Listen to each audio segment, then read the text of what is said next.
You're about to listen to the Complete Developer Podcast, the podcast by coders and for coders about all aspects of life as a developer.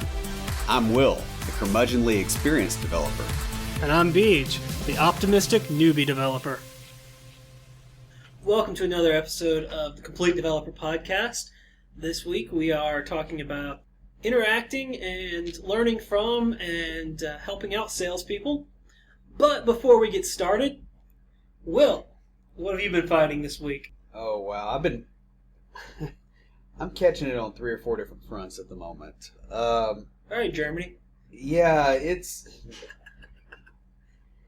I'm dealing with some legacy code at work that has had a lot of hands in it for the last 3 or 4 years and not real well commented. It's not coherent, so you'll code for a little bit and then you step into a method and it's some other dude's code. Oh, wow. And it's almost like a culture shock, and it's jumping back and forth between that. I also dealt with a pricing negotiation for some software that we were using. I can't get into actual numbers here, but I did save the company some money. A significant amount of money. So I dealt with that. The side project has released, and so we're fixing bugs in that stuff. This last weekend we had an attack on our website.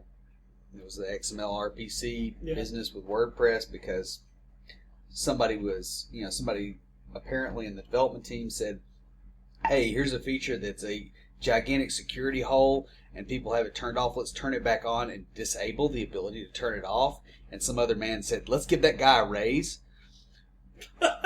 Yeah. And so you and I were dealing with that at 2 o'clock in the morning, Sunday? Yeah, I think I texted you at 11 is when it started, and it didn't get resolved till about 2. Yeah, and there were still some aftershocks the next day, too. Oh, yeah. And, so we had to fix all that. So, yeah, that's what I've been fighting with. How about you? Well, I have to say, I think I'm in love with a penguin. I installed Linux on my laptop this past week, and holy crap, is it so much faster. I mean, when I edited last week's show, I did it in half the time it normally takes me. And how long does it normally take you? Just give the readers or the listeners. The readers? Really? Why did I say that? Give the listeners a perspective. It normally takes me 9 to 10 hours. And this was 9 to 10 hours was a vast improvement from... Oh yeah, the very first time it took me all weekend, like 30 hours for the episode 0 and 1, which combined was about the length of a episode we do now. And, I cut that down to about 12 or 13, and I got it down to... I was getting it around between 9 and 10, but I'll be honest, what took so long was waiting on some of the automatic processes like noise reduction and things like that, whereas in Windows, because there was so much stuff running in the background and I have a really crappy laptop. It's a crap top. Yeah, literally. No, it's not really that crappy, it's just It's not literally crappy. Well, it's not crappy. As I was explaining to my mother... It's just literally slow. Yeah. If it was literally crappy... I'd buy it. Yeah. Now, it's just slow because it's short on memory. And it's like I was explaining to my mom, for her, this would be a great laptop. Because I was telling her the difference in memory versus the hard drive, and she was like, that's crazy. I was like, yeah, but for someone like you who uses it for Facebook and email and keep up with, my sisters out of state and stuff, it's perfect. Because it's plenty of room to save videos and photos and just fast enough for what you're doing. But for what I'm doing, it's we need to give her the specs on my machine. I did. And then, after the seizure is over. Yeah, I told her yours compared to mine, and I was like, yeah, as soon as I get a new one, my mom's laptop is terrible, so I told her she gets this one, and I would leave Linux on it because it runs so much better. But like I said, I'm recording now in Linux. Ever since I put this on the machine, I have barely touched Windows. Pretty much only gone to Windows to get files and move them over. Yep. That's how it starts. Yeah, and well, next thing you know, I'm going to be buying Unix. Nah, you probably won't go that far. You'll still probably be a cheapskate. That's true. But you'll be a cheapskate with much more lush facial hair. Well, that's why I did it. It was for the facial hair. Yeah, exactly. Pretty much all I've been up to is I installed Linux early this week, and I have been setting that up, and really, I'm just loving it. I've got, Will can see my my notebook here. I'll throw a picture on the show notes for it. I've got I printed off a couple of different books on Linux and put them all in a notebook. So it's been super helpful. I tell you, I'm able to do more on my laptop than with the Raspberry Pi, and so I'm able to understand how to use the Pi better because I can do things on the laptop, and it's just made my life so much better. So Linux is good at that. I mean, I would switch if I could get away with it, but I'm a Windows programmer at the moment. .NET's moving, where it's platform agnostic, but we're not there yet. There's legacy code from, some of the stuff I'm dealing with was written in, the last decade. Well, I've got Visual Studio Code on Linux, and that's what I use. That's like my primary editor because I'm going to have a blog post where I talk about the different editors and the goods and bads of them. So be checking out bowtiebeach.com for that.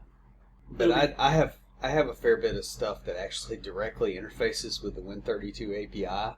Mm-hmm. And you can move that over somewhat sometimes with Wine, but it doesn't always work very well. And I'm very tightly tied right now to Visual Studio, although I do like WebStorm for Node. Yeah.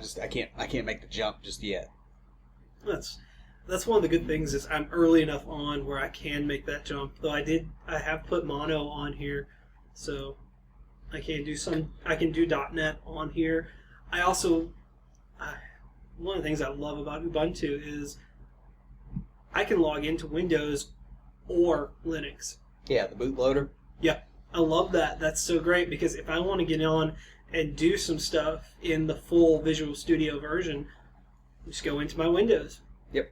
If I want to play games on Steam, which I have on the Windows and have put on Linux, I just go into Windows. There's no point in putting it on Linux. Yep. I'm keeping my Linux operating system as small as I can because I want it to be the fast version.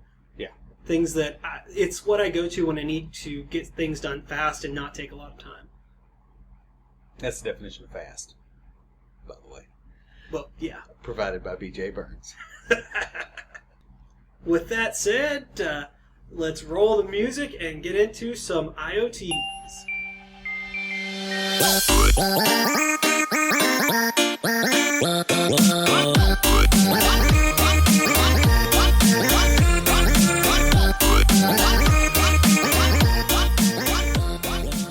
This week for IoTs, I have something that's actually an IoTs.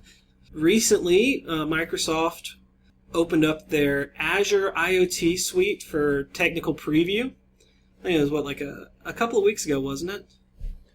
I'm trying to remember exactly when the announcement was made. I think I heard about it about a week and a half ago. Yeah, I knew it wasn't that long ago. So we're going to talk about that this week, kind of give you guys an IoTs of what's available. And it was originally announced at the Microsoft Convergence this year. A quote from the Microsoft website, the Azure IoT suite is an integrated offering that takes advantage of all the relevant Azure capabilities. The services that are offered through the suite include the IoT Hub, which connects, monitors, and controls devices and other assets, things. The Notification Hubs, which is a scalable push notification engine to quickly send out messages to your devices or receive them from your devices. machine learning. It's a cloud-based predictive analytical tool. So you could actually tie all these pieces together, like if you had a sensor network of IoT. Exactly, devices. And the way they have it set up, they have like pre-made sets that you can go in and use, or you can go in and build your own. There's also the Power BI, which will transform your data into visuals. And then the Stream Analytics, which will run a real-time data stream from millions of IoT devices. And it's designed to work with certified IoT devices, which they have an Azure certification for them. The list that I found on the website includes the BeagleBone boards, the Minnow Board Max, Intel Edison. Of course, my personal favorite, because that's the one that I own, the Raspberry Pi. They have Arduino. Well, I guess you can't really... No, the Arduino is... That would be so custom at that level. Yeah, no, what you would do if you want to control an Arduino is you would have a Pi hooked up to it and then have the Arduino as the microcontroller hooked into the Pi. Or one of the other ones. They also have a... Well, because, I mean, if they're going to certify the device, they actually have to somewhat certify the software interfaces on it. And so with Arduino, you don't really have that. You're putting the software on the board. Yes. Which I guess that's kind of true of the Pi as well. You could probably load it with a custom OS or something along those lines. But nobody's going to do that. There's more to it for ones that aren't certified. The rest of the list includes the Freescale, Texas Instrument, Seed, which is SEEED, Resin.io, and Arrow. Some of these I have not heard of and look forward to looking up later. Yeah. Because we may have some IoTs about them. Well, was there any indication from Microsoft that this was coming? Because I didn't. I found out about it from listening to another podcast, the MS Dev Show, where they interviewed someone who was on the team. You were asking about the Arduino and possibly some other boards that are not certified. They have a program to get a board certified, but also for the ones that aren't, they do provide support for multiple OS platforms, including all supported Windows versions, even the Windows 10 IoT Core, many different Linux and Unix operating systems, and as it goes forward, they'll be adding more to what they support. Right. I mean, Microsoft seems to be opening everything up substantially. They do. To the degree that they're not going to be able to close it again, which is, I hope, not a risk for them. I hope that it plays out well. They seem to have, they've had a pretty abrupt personality change since the new CEO got in, and I really like it. Yeah, they've done a lot of really great stuff, and I'm excited to see this IoT suite. I haven't had a chance to play with it yet, so in maybe a month or two, probably after the holidays, I'll do another episode where I talk about what I've done with it. I know I've told you guys about the Raspberry Pis that I'm going to be building into little computers for my nieces. I'm looking forward to getting those in to work on them and then playing around with the IoT suite while I've got all the Raspberry Pis in one place. Yep. So that's the Azure IoT suite. It's in technical preview. Go check it out, and if you guys build anything on it, post a comment. Let us know. We're definitely fascinated by what is in the future and what's coming out and where it can go. In this episode, we're going to talk about the age-old question among developers. Why are sales folks so happy all the time? I know this has come up in my career quite a bit, and a lot of us have a little bit of difficulty understanding sales, but thankfully we've got someone here that has done a little bit of that. Oh, that's a very good thing. It's the kind of the starting point for this is why are sales folks so happy all the time? The main thing is that's their job. Their job is to be happy. Sounds funny, I know, but if you think about it like this... sort of like an anchor on a kids' TV show? Yeah, a lot like that. Their job is to make the customers happy, and they do that by being happy or appearing to be happy themselves. I have a quick quote on sales. In some professions, such a difference would be obvious.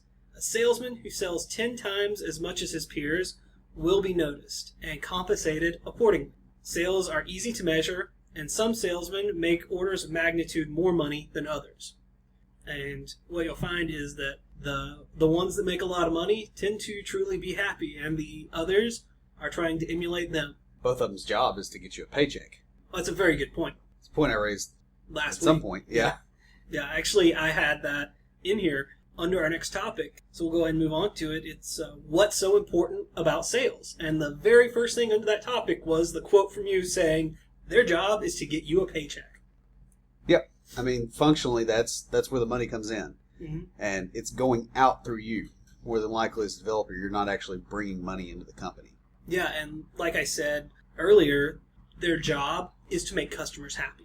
They do so by being happy themselves. And so on the understanding of the role of a salesperson, it's their job to go out and inform the customers of the product that you're making. It's their job to tell them what it has and to make promises to them about what it can do and how it can benefit their business. And we'll get a little more into this when we talk about the sales process. I'm going to kind of give you guys a Sales School 101. So the company's approach to the sales department, it varies company to company, and that makes sense when you really look at what is the company there for. For a sales-driven company, such as an ad agency or a marketing firm or something like that, obviously sales is going to be the most important part of the company. However, for a software company with a very established product, sales is not as important as it would be for... You're talking about like a recurring revenue product? Yes. Yeah, I mean, that makes sense because once you've acquired the customers, then it's support and continuing feature upgrades. Whereas, in the initial growth curve, that sales cycle, makes or breaks the company. Yeah, that's kind of what I was getting at here, is that it depends not only on what type of company, but where the company is in their own growth. And I'm getting this from getdonedone.com, Developers versus Sales blog. Developers versus Sales. Is that like a cage match or a drinking contest? I mean, how does that play out? I think it is a caged drinking contest.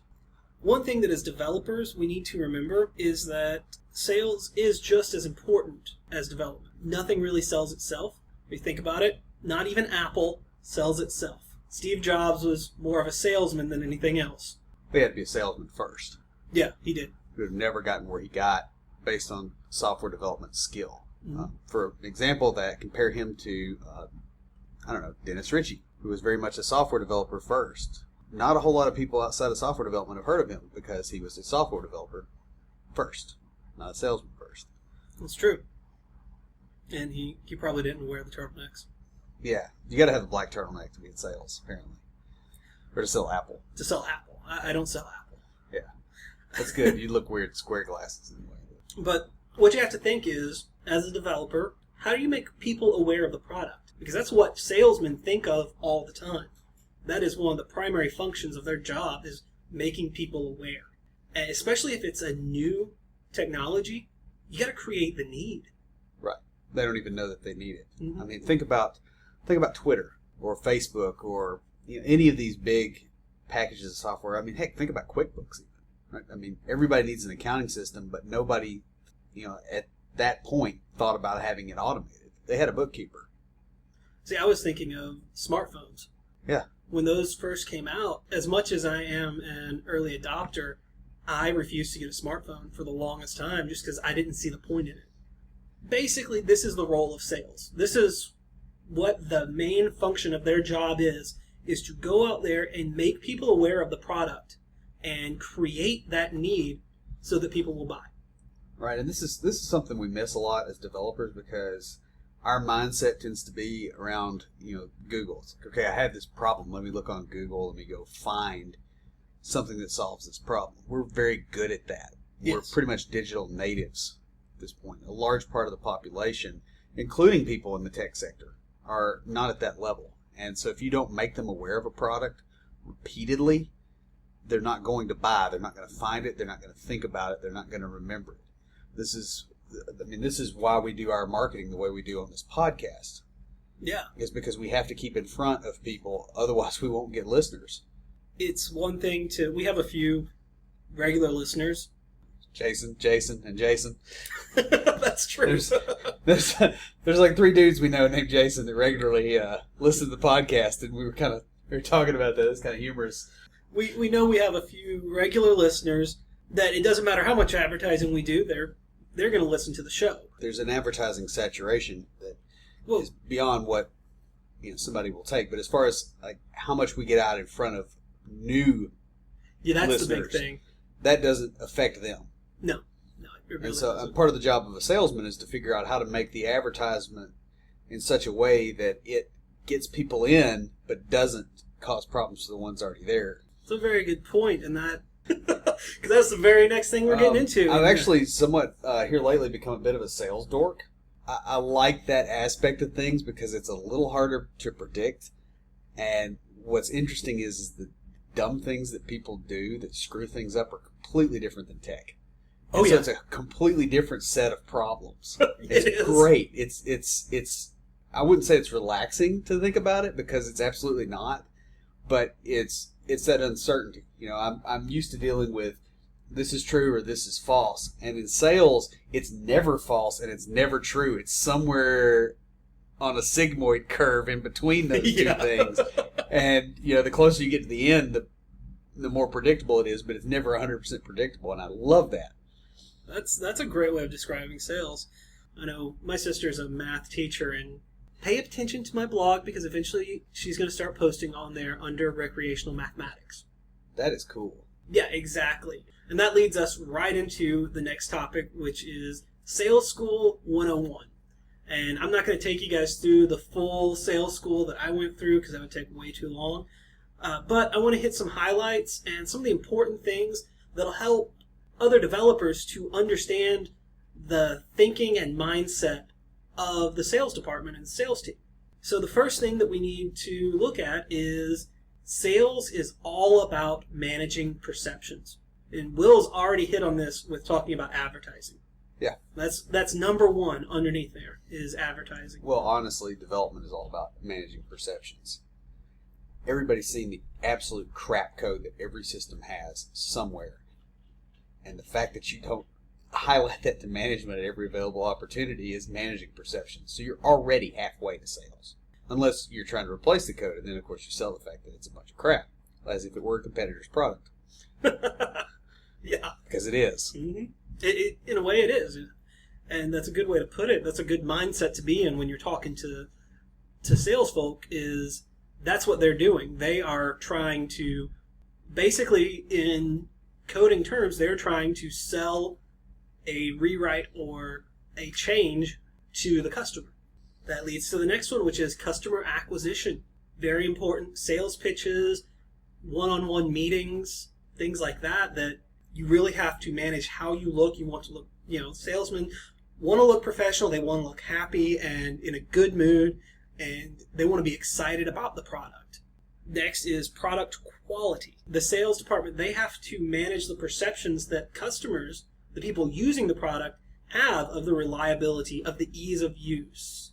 And we'll talk about this in just a bit, but that may be something that they don't fully understand. And this is where we as developers can come in and help them and explain, what some things that are easy to do to us that once we show the salesman, they're like, oh, wow, that is easy. I can show this to so-and-so and they'll eat that right up. And if you do it right, they are incredibly excited about it, legitimately, because that's really money coming in for them. The next is product design, and it's the same thing. They need to understand the way it looks, the way it feels, so that they can make the cool factor, so to speak, make it look interesting and appealing to the customer. And this is something that developers are usually not very good at. This is why we have design people to a large degree. There's some developers that cross over. I'm not one of them. I think the pinnacle of user interface design is console apps.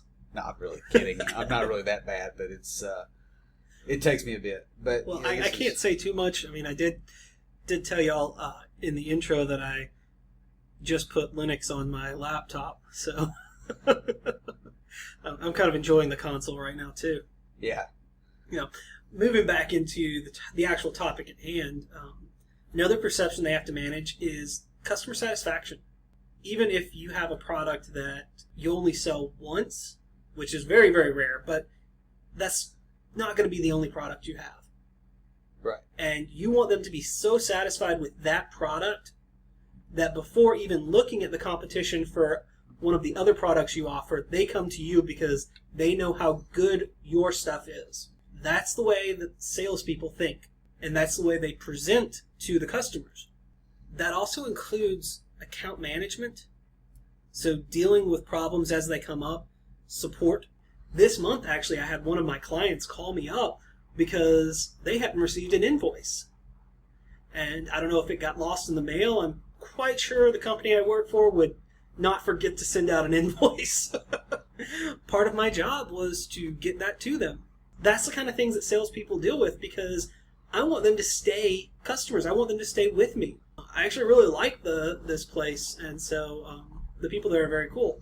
The last thing we're going to talk about, because there's a lot more and I don't want to keep going, is public relations. I know some developers think about this and others don't about technical writing. There's technical writing in the sales field. This past Monday, I had to go to a regional sales conference. Well, and, as a developer, really, this is something that fades into the background. It's almost like being in the woods and not ever seeing the trees. If you go to a development conference, there's booths everywhere. You go to Code Mash, for instance. You go to Code Mash. I went there a couple years ago, Sandusky, Ohio. Right? It's freezing outside. There's a water park indoors. There's a group of recruiters in there just absolutely making it rain with free drink tickets. Okay, those people are salespeople, and they didn't just show up with the tickets. Right? This was potentially months planned ahead. Making sure that they had all that stuff, making sure they had all the stuff for the booth. Managing the logistics of keeping all their contact lists of everybody they ran into, all the advertising stuff that was on the booth. I mean, there's a lot of stuff that goes into this that you never see unless you look for it. It's like a Google search. The average person doesn't realize what goes into it. Well, it's like software in general, and this was a point we'll make later when we're talking about how to help the sales department. But it's, to a lot of people, computers are a magic box. And to people that don't know the sales process, they don't think about what goes into it. Yeah. So if you think about all those free drink tickets, they weren't free. Yeah. I mean, let's bring out the Austrian economics here. I gotta pull in my Heinlein here. Yeah, there's nothing free. Yeah, there's no such thing as a free lunch, and somebody's paying for it. Yeah. And it's the salespeople. They are paying for it because to them, that's an investment. Right, it is, and they expect to get more out of it. It's the same thing with your Google ads, the same thing with your Facebook ads. They try to get things to the point where they know they can put in dimes and get out dollars. So they put in dimes and they get out 15 cents. They're fine with that as long as it's an upward curve. Exactly. Next, I kind of want to take you guys through something that I learned in several different companies I've worked at. They send you through a sales school process, like internal sales school, and this is kind of a combination of those, along with a couple of blogs that I found that also had some really good material that I pulled from, and that is the sales process. And if you go online and look, you'll find a couple of different things, either 5 or 7 steps. I learned 5, and so that's what I have for you guys, but some of them are broken down even further. You mean sales isn't a 12-step process? No, thankfully. So, number 1's admitting you have a customer. Oh, no. Sorry. No. That's good. All right. So, the sales process. Step 1 is preparation. So, just like in writing code, you don't just go in and start writing, ideally. Yeah. You have a plan. You know what you're going in to do. And so, the first step in the sales process is creating that plan.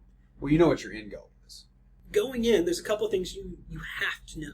You have to know your customer, the market that you are selling to. For example, where I work, I sell insurance to individuals at businesses. I'm primarily business-to-business sales.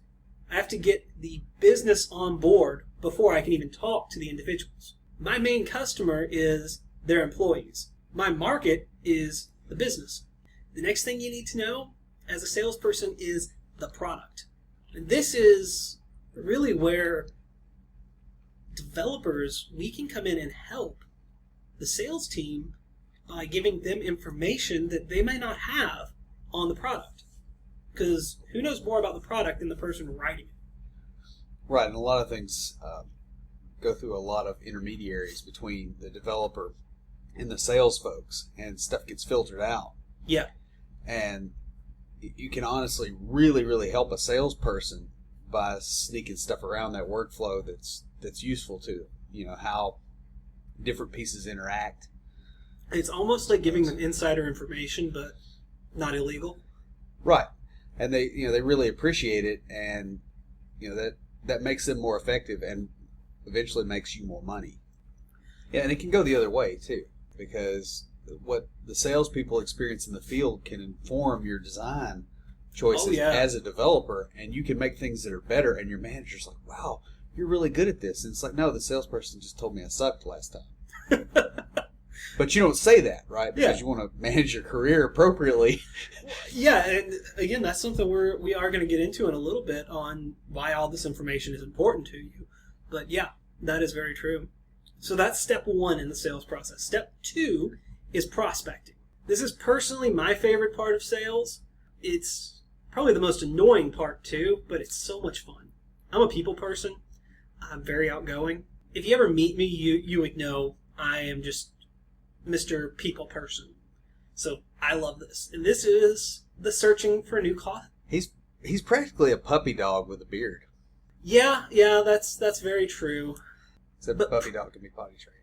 So what prospecting is going out and getting new customers. And this is where your preparation comes in. In the current job I'm in, the way I was trained was you go in and you prepare your list of clients to go visit that day, and then you do what we call qualifying. And that's, for my industry, that's going through and making sure they're not on our do not contact list. They don't already have our product, and they have enough employees for it to be useful, because, I mean, that leads right to the next one, which is step 3 is a needs assessment. Once you've gotten yourself there, you need to, as a salesperson, assess the need of the company. Do they really need the product? Or which product do they need? This is an intelligence gathering step. Which of your products does the customer need? One thing I joke with some of my coworkers about when we're working together is we'll drive by a place and I'll say, wonder if they have our product. If not, they need it. And that is a salesman's attitude. That really is. That's the attitude they have to be successful. Not only are you assessing the need here, but they're also building the need, which leads right into the next step, which is the presentation. And that's where you meet that need. You show how that need that you have really built up is met by the product that you have. This is where you demonstrate the product. Show what it does, show what it can do, show how it is useful to the company. This is where, as developers, our input can really help with the process. This is also where the salespeople can say, I was presenting this and they asked me if it did this or if we had this feature and I didn't know, and I told them I don't think so. But that's where you can get ideas from the salespeople, because they're managing objections here. Because this is the point where they demonstrate the product and then the potential customer is throwing things out at them as to why they shouldn't buy it. Their problem plus your solution equals your money. That's a very good point. And we tend to leave that off the table. You'll notice that it's not your technology, it's your solution. Mm-hmm. And so we as technologists have to be aware of that and work with sales to some degree to make that happen. And that solution leads to the 5th part of the sales process. This is the most important part. This is the make it or break it of every sale. And that's the close. It can be different at various stages during the process. So specifically business-to-business sales, which is probably what a lot of developers, companies are. You're writing software for another business, so your sales team is selling business to business. That's the way it is where I work. Right? So with that, like in the early part of the process, a close in the sales process, you want it to be, it can just be making the appointment. Just getting in and making the appointment with the person who can say yes or no. In this case, they're selling an appointment, not a product, not a widget. Later in the game, you may need to meet with a committee. And in that case, you're selling a meeting. Well, it's sort of like dating. Yeah. It's it really escalating, is. If you will, it's almost a seduction of the client. Well, I'll tell you something. You don't go from zero to full bore immediately. Well, I'll tell you something that my boss told me. The people who do best in sales are the guys that got all the girls in high school. Yeah. Of course, that led me to think of a particular friend of mine who would be great at sales based on that, and he is currently going through the application process. So, fair enough. But it is. It's an escalating.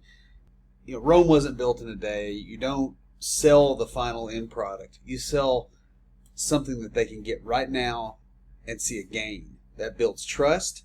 It's also less commitment, so they feel like they can back out. Yeah, that's a big point. That's why a lot of software packages have export functions to other software packages, is so their clients can back out, so they don't feel like they're trapped. Mm-hmm. Because they're not feeling trapped, they'll go further. Real quickly, just give you the process that I go through when making a sale. First thing, I'm out prospecting. My first goal is to get a meeting with the decision maker.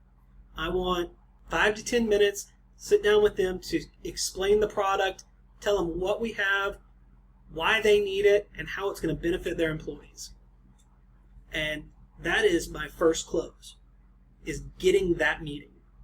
Now, in that meeting, I'm explaining those things to them, and the close there is I want to get them to understand the need for the product so much that they want me to come back and do an employee presentation. Well, and I'll add a small anecdote here. When I was very, very young, I sat in my grandfather's office, and he got an invoice that he was sending out to a client, and it was for it was a bill that was, I think it was like $200 for heating oil. And I was probably, 4 or 5 years old, and this seemed like a tremendous amount of money, more money than I'd ever seen in my life.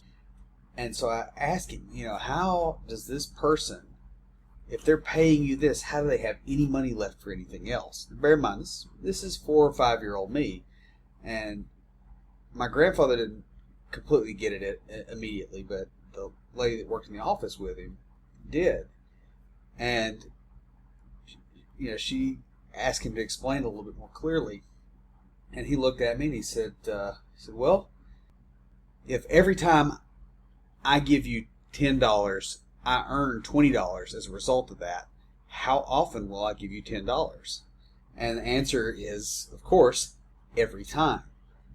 And that's the way a lot of these sales things work, especially business to business, is that you show the company that they can make a quick, or maybe not necessarily quick, but they can make a good return on investment from the expenditure with you. So you're essentially persuading them that, hey, this is the direction to go to improve your situation. Exactly. The next step, once I'm in front of the employees, is to get them to want to buy the product. And this is kind of the final close, is the employee enrollment, where I come back and they actually buy the product. In sales school, we learned a couple of kind of rules of the road type stuff. And one of those is the ABCs of sales. And it's really simple, kind of funny, but it's always be closing. Now, I just explained what closing is. And yes, it is the final stage in the sales process. But as you can see, there's multiple points where I'm closing, making a sale. Really, as a salesman, I need to be closing from the very initial approach. That is my end goal. Because that's what gets the sale. The close is the sale. And that's where I need to be going. So my mind is on the close the whole time. Closing, it's all about overcoming obstacles. In the presentation, you manage objections. You manage those with the close in mind. And each time you manage an objection, you're closing. For those of us that are American football fans, when we're watching a game, every play is a play to score. It may just be a, 2-yard run to get the first down, but it's a play to score. And that's the way that the players have to look at it, because that's their goal. Their ultimate goal is to score. So every play is a play to score. And lastly, in kind of our sales school here, is the 80-20 rule. This applies to a lot of different areas in the sales field.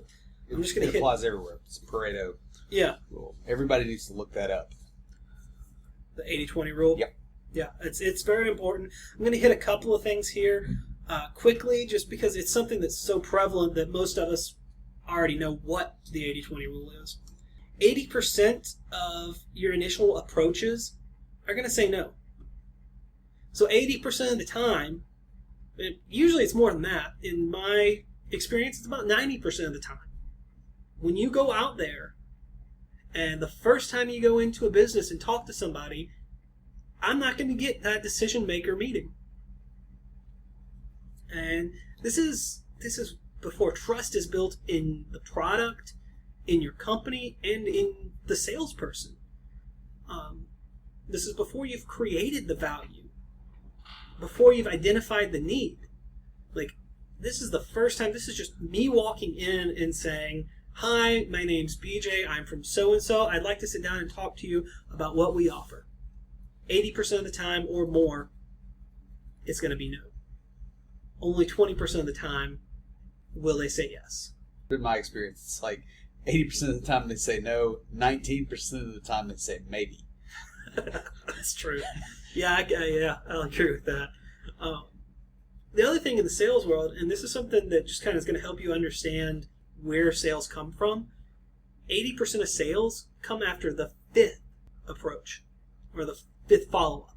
You as a salesperson have been in that business 5 or more times. I just last week closed a sale that I've been working on for a month and a half. And I think I went in there about twice a week. So at least 10 to 12 times. Yeah, and this doesn't even surprise you anymore. No, this is normal. This is typical. Yeah. And there's nothing wrong with him. It's just that's the process. That's what it took. Actually, at this point, I kind of miss them because they were some pretty cool people. All right. But on that same note, 80% of the salesmen aren't going to make that. 80% of salesmen only make 1 to 2 approaches.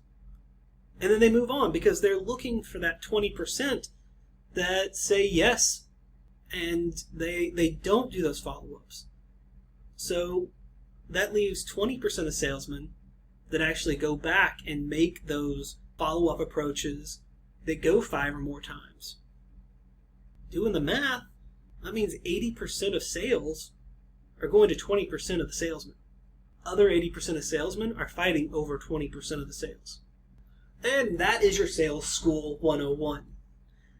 Another thing to look at is I found a blog post about the differences in pay.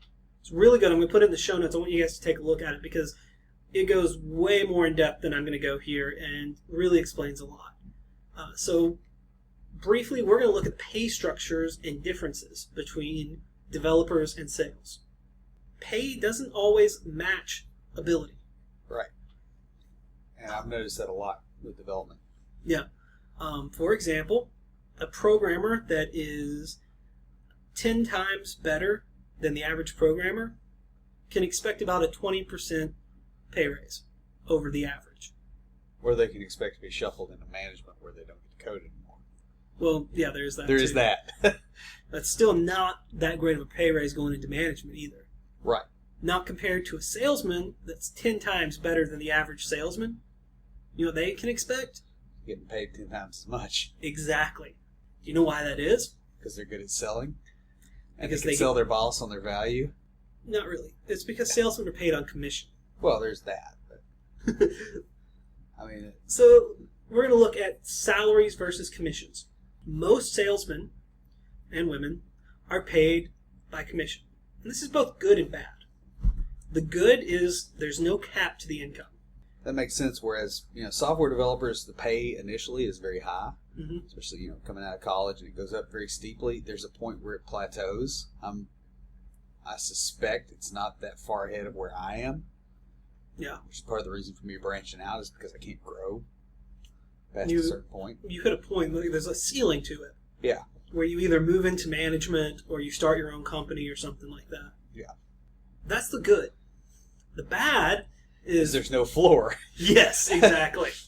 There's no regular paycheck.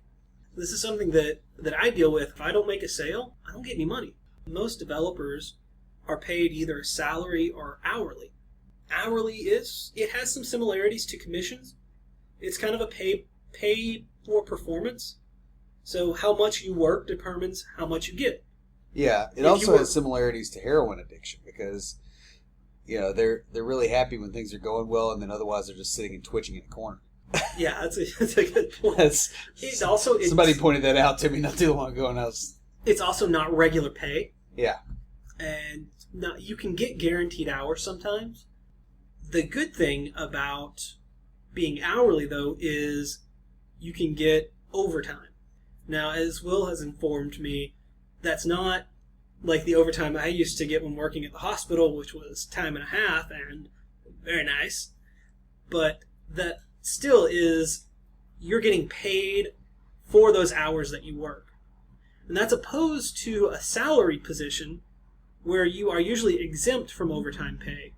You get paid the same if you work 40 hours or if you work 80 hours.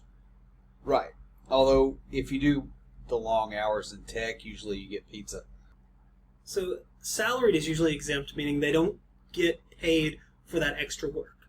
However, you do get a regular paycheck that you can rely on, and you know how much you're going to get each month, 2 weeks, week, depending on your pay structure. Finally, we get to, so what? What does this mean for me as a developer? Well, for one, the sales team needs to know about the product. You know the most about the product because you're the one that's making it. You know what it can do. You know what it can't do. And What you it know, could possibly do at some point in the future. Yeah. With small modifications. You know the timeline of production. You probably know what the backlog is for features to add. Yeah. That's a big thing for salespeople. Just letting you know, if you tell them, oh, hey, we're working on this, they can make that a selling point. And they can also time the sales appropriately Exactly. as well, because if it's, hey, this feature's coming out, when this sort of stuff goes through a whole lot of filters, I'm not a huge fan of that. I really think that development and sales should interface very closely. There's a lot of companies that really silo the salespeople off because they annoy developers in a lot of ways. It's good, manage the communication. Don't cut it off, because we can both learn from each other. We can both kind of help and work as a team. And really, a lot of times, the sales team drives development and vice versa. Mm-hmm. Because if the developers are saying, hey, look, this feature isn't ready yet, the sales guys need to downplay that a little bit. And so it changes their behavior. They change your behavior. You go, okay, well, hey, our clients keep getting confused by this one way that we do things. Let's do this in a smarter way. Or the clients keep asking for this one thing. Yeah. Is this something that we can add?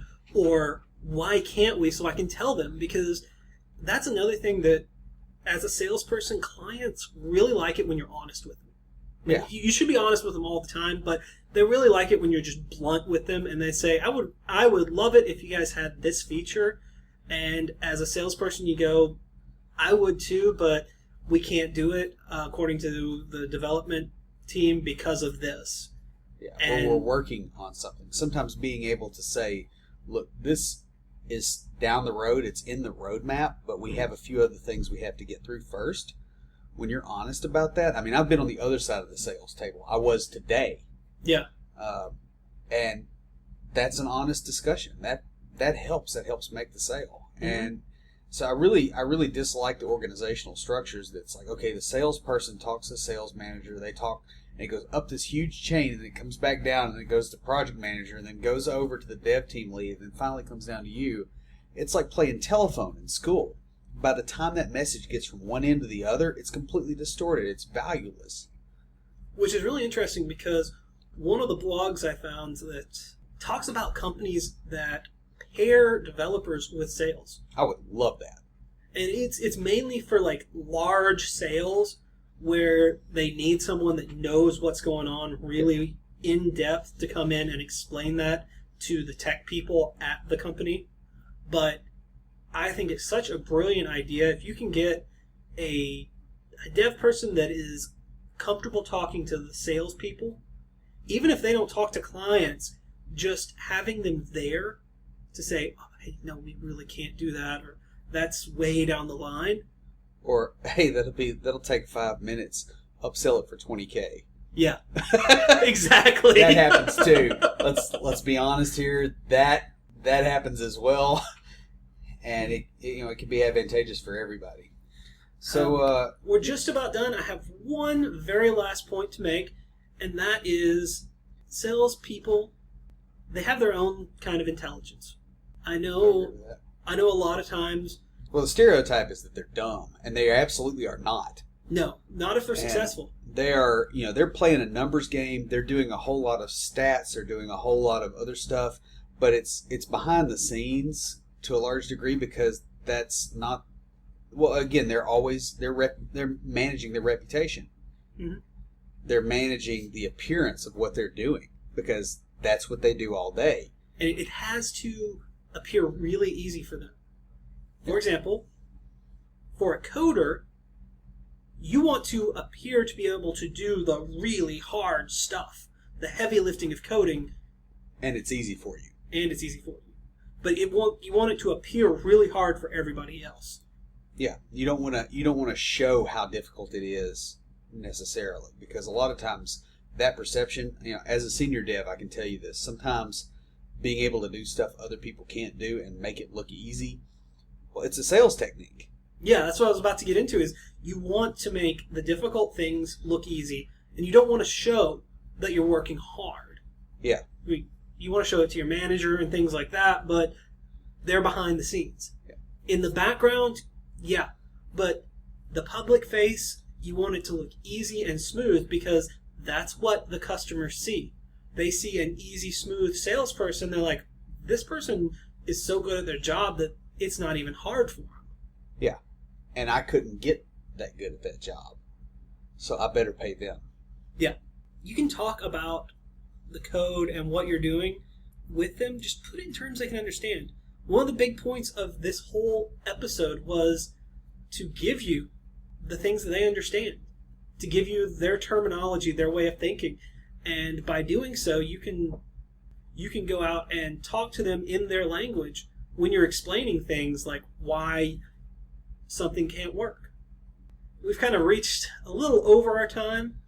Yeah, So Beej went full med student again. I did not. I went a quarter med student.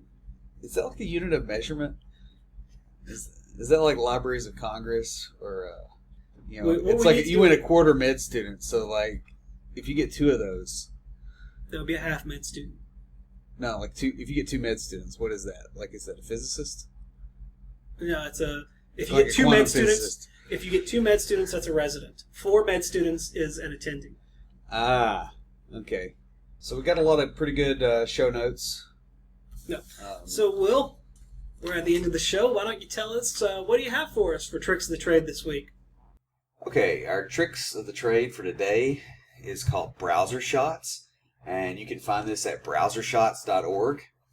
And what this will do is actually do a browser compatibility test for a large number of web browsers. So you put in your URL and tell it to submit, and it'll actually go and see which browsers it'll work in. I mean, it covers things, Firefox obviously is in there, Chrome is in there, Opera, Internet Explorer, Lynx, text only. Obviously IE is in there, but hey, who really cares about being compatible with IE, right? Because nobody ever brings that up. And all the weird versions of it, different versions of Iceweasel, Midori, Epiphany, Dillo. I've never even heard of Dillo. I thought I was a proper nerd, but I've never heard of Dillo. So some of these are ones I haven't heard in a long time Right. or never heard of. And what it will do is actually go out to your website and get a screenshot of each browser, what it looks like in that browser. But it will bring back screenshots, and you can actually go through there and look and make sure that your site is rendering properly in all these different browsers. So it's a pretty cool little tool.